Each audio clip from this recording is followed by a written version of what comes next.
लोक बोलतात प्रेम म्हणजे वेडेपणा, दिवसभर फोन, मोठे शब्द, खोटे वादे.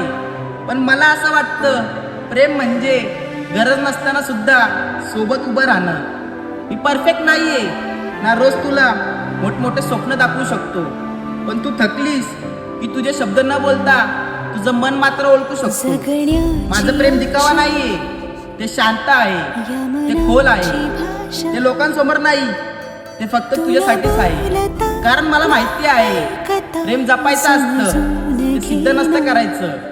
म्हणूनच सांगतो, मी नसेल ग वेडा तुझ्या इतका, तुझ्यासारखा, पण मला प्रेम जपायला आवडतं. मी नसेन गो वेडा तुझ्या इतका, तुझ्यासारखा, पण मला प्रेम जपायला आवडतं. आपला माणूस आपल्यापासून लांब गेला की त्रास होतो ना. आकाशी चंद्र चांदण्या तोडून मी का